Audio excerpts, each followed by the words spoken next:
live for a change. In case you don't know what an upright live is, it's an upright live. It's exactly what it's when the phone is upright. And what you find with upright lives is you unfortunately do get a lot of trolls, but you also get new people. The thing, so it's a double-edged sword. You bring in new people to the channel so we can carry on discussing Elvis with different Elvis fans, but you also get the ones that are not Elvis fans that just happen to come across it, because I do find that YouTube, when you do the phone lives, the upright phone lives, shares the live around many more people. That's why we do upright lives. So in case you're new to the channel,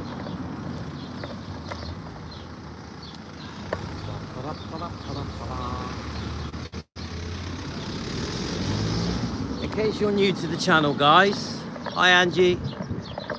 In case you're new to the channel, we have 3 Elvis channels. We're walking down it's really hot, like baking. So I'm trying to go down the back road so I don't have to walk past anybody. I don't like really, when I'm holding the phone, I don't really like people seeing me because they stare at me and blah, blah, blah.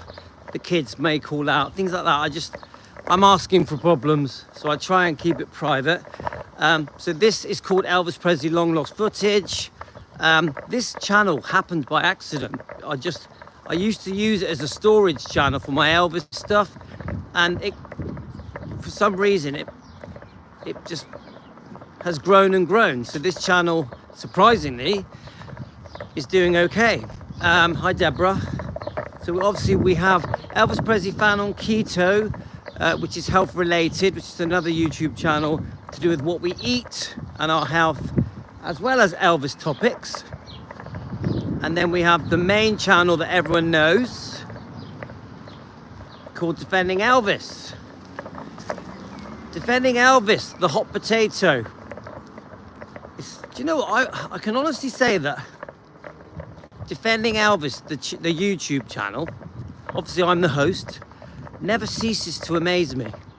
Never ceases to amaze me. Every day, you don't see the messages I get, guys. Every day, we really do get attention. Not always good. So it's always a bit, woo, blows me away. But it just shows that, the brainwashing of society when it concerns Elvis. Yeah, because obviously, we the older generation, the people that are in their sort of 30s, 40s, 50s, 60s, 70s, 80s, 90s, I'm on about their age. We all know that Elvis was amazing, and so we proudly love Elvis's music and movies and interviews and pictures and the way he looked and the way he danced and the way he moved. We love Elvis, but you speak to the young generation, many of them, believe it or not, guys, many people don't even know who Elvis is. You go to a 13-year-old boy or girl now, and some of them won't even have heard of Elvis. Seriously, they wouldn't have even heard of Elvis. I know it's hard to believe. So then we come along, we're running a channel called Defending Elvis. So say if people do sort of look up who is Elvis Presley, and they start to understand his life, his music, his movies, they'll see the good and the bad. They'll see that he was a beautiful singer. But then all the trash will come up. They'll start learning about the drugs, the eating, how he died, all the negative bullshit that is said about him, all the negative lies that is said about him. So it doesn't take long for new people to get the wrong idea about Elvis. To have what we know, Elvis is the most talented man that was ever born. Best looking man that was ever born. A real beautiful man, inside and out, up with a heart of gold. We know that. We're the fans, yeah? The new people, the new generations, they don't really know it. They listen and read and watch, you know, including on their phones, to the good and the bad. This is the problem we've got. So we call ourselves Defending Elvis because we hope that we can make a tiny bit of difference so that Elvis, just a tiny little bit of difference so that Elvis, just a few people at least may see the true Elvis, the great man that he was. When I say great man, I mean he was just a very lovely, kind, generous, caring, loving man that could sing beautifully and looked great and could move like no other. We're not asking for much, are we? We're not trying to portray him as a god. Yeah, we're not trying to portray Elvis as a god. We're just trying to say it's unfair how the public around the world see Elvis. They see him, they say the most disgusting things about him, but then they also say the most amazing things about him. It goes from one extreme to the other. So then we are trying to defend Elvis, saying, please don't believe all the bullshit. Hello, that's it, bit of running, woohoo! Please don't believe all the bullshit, yeah? So it's one of my friends. But then we get this sort of weird backlash of, well, it must be true. It must be true. It's in the book. It must be true. The Memphis Mafia said so. It must be true. Priscilla said it. Priscilla, his wife. Get it? Then there's different books that will really, really trash Elvis. Books that talk about his prescription medication.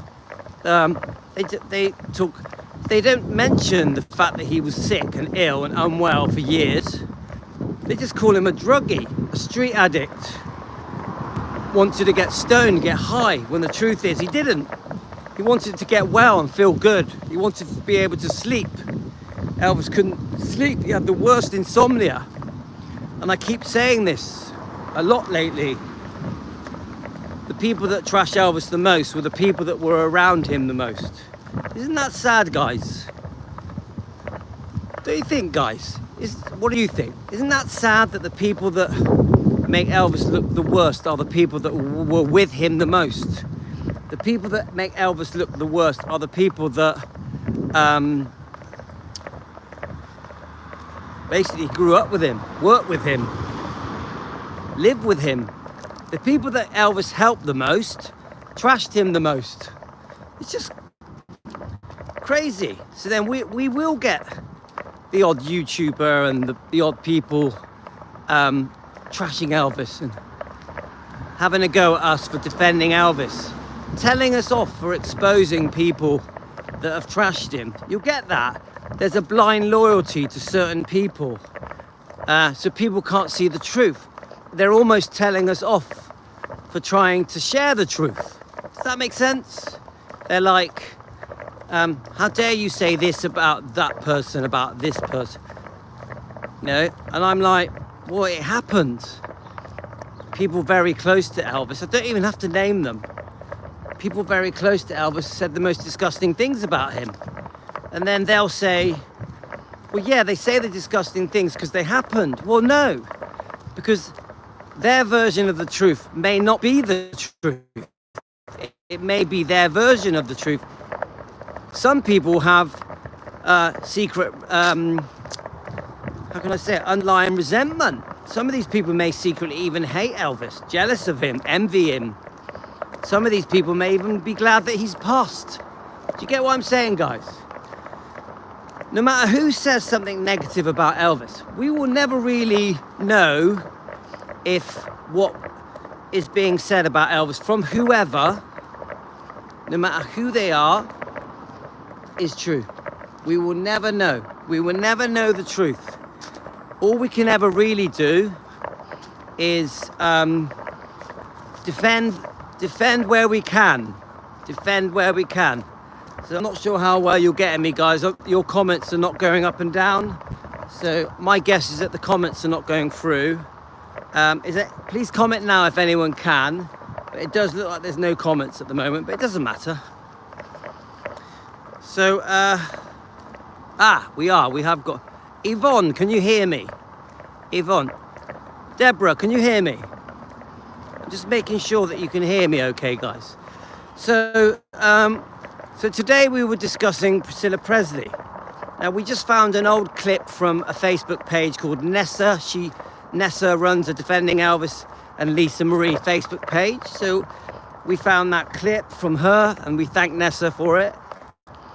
And it discusses an interview with Priscilla. Priscilla is being interviewed about Elvis, why they split up, why she was unhappy.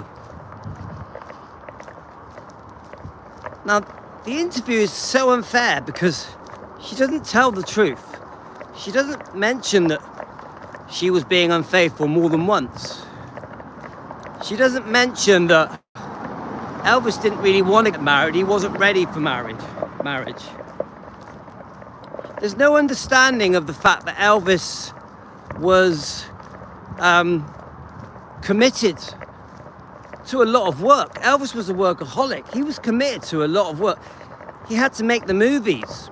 Later, he had to do the concert tours. Obviously, he had to make the albums, RCA Victor and stuff. The whole interview that Priscilla gives, I think it's around 1975. It could be 1978. It's a bit unclear because it's a very old clip. She gives the impression that all of a sudden they found themselves married. Now, I do think that that's true when it comes to Elvis, because Elvis reluctantly, I think, was sort of almost pushed into a marriage.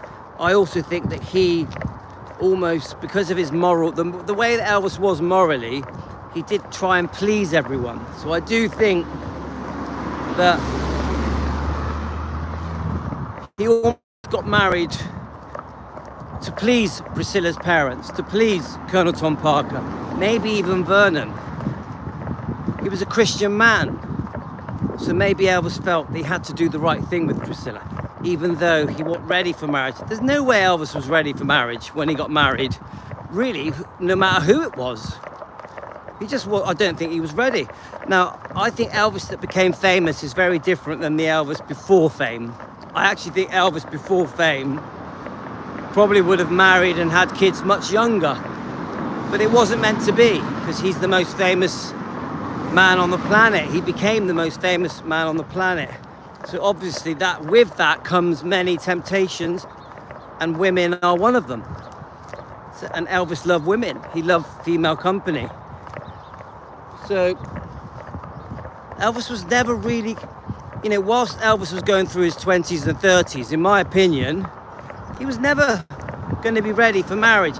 Now, in his 40s, I think Elvis could have been ready for marriage because he'd settled, he'd sown his oats, probably got bored of conquesting women.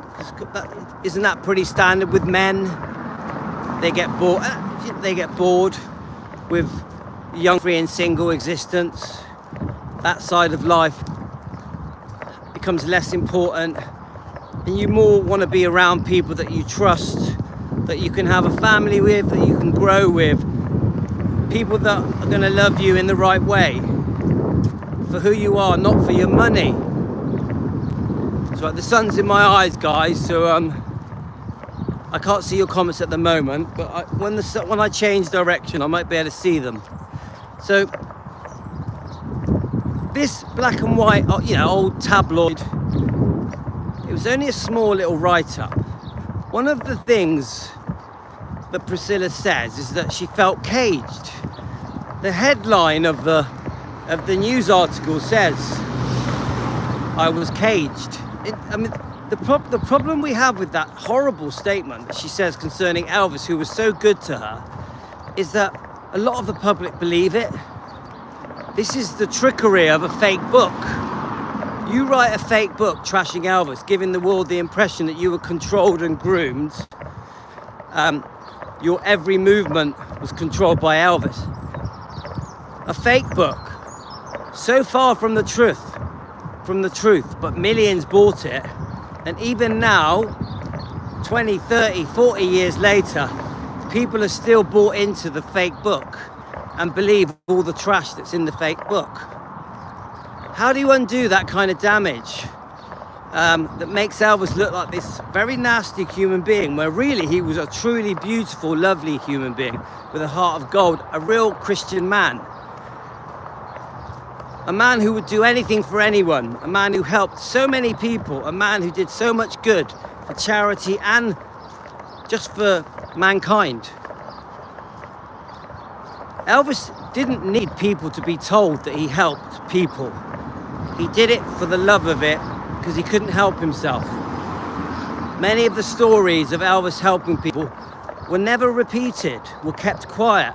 It's only now in later years all these stories are coming out on, through things like Instagram, TikTok, YouTube, Facebook. Suddenly we're hearing all the stories, all the good that Elvis was doing through his life. Don't forget, he had a short life. 42, he passed. As soon as Elvis became famous, well, let me just get past these people. So as soon as Elvis became famous, he helped people. From the moment he became famous, in the mid-50s, as soon as Elvis had money, he helped people. Of course, he buys a home for his parents straight away. He buys a car for his parents straight away.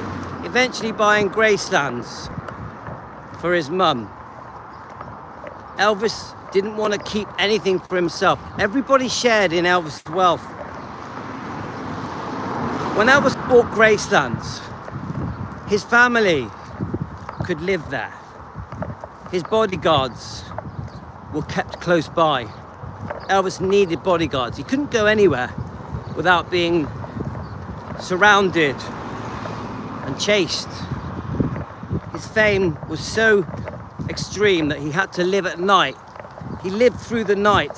Some people said lived like a vampire, but he couldn't go out in the daytime because he would be mobbed wherever he went. There was nothing unusual about how Elvis lived because of the level of stardom he had. So yes, Elvis wanted to keep busy. He loved life. Elvis loved the fruits of life. He loved the fairgrounds and he loved the movies. There was many things that Elvis still wanted to do. Obviously horse riding eventually. He couldn't do it in the way that normal people do it because he was mobbed wherever he went. So he would do it through the night, he would sleep through the day. Remember, in the mix of all of this, Elvis couldn't sleep. He had the worst insomnia. And he had medical problems. Elvis was not well. So Priscilla's version of events on that clip, that she says that she felt she had no life, I completely disagree with it. Elvis gave Priscilla everything she needed. He gave her a home, a beautiful home, more than one home, a beautiful baby, Lisa Marie Presley.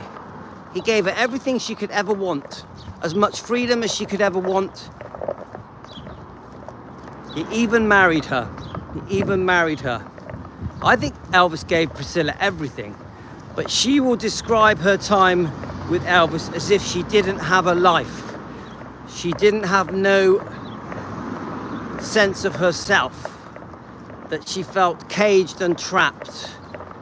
It's so far from the truth, guys. So far from the truth. I would say it was completely the opposite. I would say that Elvis gave her total freedom to do whatever she wanted. She had a car. She could have friends and family visit. She had lots of people with her at Graceland. Obviously the wives of the Memphis Mafia as well. She had total freedom. But yes, Elvis would go away and make his movies. Elvis would go away and do his tours. Remember, Priscilla had had his child. So she'll talk about herself as if she had no life. She had the best life. She had the best life. People would have died to have the life Priscilla had. Remember, Priscilla moved from Germany. Just a normal home in Germany, living with her parents, to Graceland. She moved from Germany to Graceland when she was nearly 18. Could you imagine the life that she walked into? The Hollywood lifestyle, the glamorous lifestyle of celebrity that the lifestyle only royalty and the Kennedys experienced. She walked into that life, but then in 1975, when she's being interviewed, I think the person is called May Mann, for a book. I think the book's called something like Elvis and the Colonel. She talks to that interviewer, May Mann, I think the name is, as if she was this secluded prisoner that had no life, and the only way she was going to have a life was to get away from Elvis. It's such bullshit. It's just such bullshit. She had the best life. Elvis gave her the best life. Now, I won't whitewash Elvis. There were complications. I think they were both being unfaithful. The marriage wasn't right. A marriage that Elvis didn't want. A marriage Elvis felt forced into. A marriage that Elvis was not ready to have. So I do think they both made mistakes. Then we have the underlying problem of Elvis being born with health problems that seemed to get worse as he got older. Then we had, of course, we must mention the prescription medication, the word drugs. We must mention uppers and sleeping pills. But guys, believe it or not, it was pretty normal in the 50s to have sleeping pills, to have diet pills, to take uppers for more energy. No one really knew the side effects of these kind of pills. No one thought they were harmful, yeah? So when they accuse Elvis of forcing Priscilla to take a sleeping pill so that she could sleep, he did nothing wrong. He never forced anything. Elvis never forced anyone to take anything. Remember how Elvis saw these pills. He just thought they were just part of life, part of everyday life in the 50s. If someone couldn't sleep, take a pill to help you sleep. People still do it now, don't they? Don't people now still take sleeping pills to try and get a good night's sleep? Even, do people really care about the side effects? Did Elvis think he was doing any harm at all to these people when he would offer them a pill so they could sleep, or they felt tired and drained? If Elvis offered them a pill because it woke them up a bit. This, we're talking the 50s and 60s and 70s now, yeah? Elvis didn't realise the side effects and the damage that these pills could do. Elvis probably thought he was helping these people. He would never force these things on anyone. People were mature enough and old enough to make up their own decision, their own mind, if they wanted to take a pill to sleep or to have energy or to wake up, yeah? So there was no malice from Elvis. He meant no harm. It's completely innocent in the 50s, 60s and 70s. When, if you can't sleep, you go to your doctor and he gives you a sleeping tablet. It doesn't make your doctor a bad guy. You get it, guys? When a doctor gives you medication, prescription medication to help you, it doesn't make him a bad guy. But these things can be addictive and can have side effects that are bad for you, that can make you unwell. So you've got to try and understand it from Elvis's point of view. So in the book, in this interview, Priscilla tries to say she had no life, but I've explained it to you guys. She had an amazing life. The truth is, it wasn't that she had no life. The truth is, she wanted a different life. Now, if you look at Priscilla's actions, remember, everything I say on this show is for entertainment purposes only, not fact, just a discussion, just opinions, okay, guys? But I would say this: Priscilla had the best life, but it was different than the life she wanted. She still liked other men.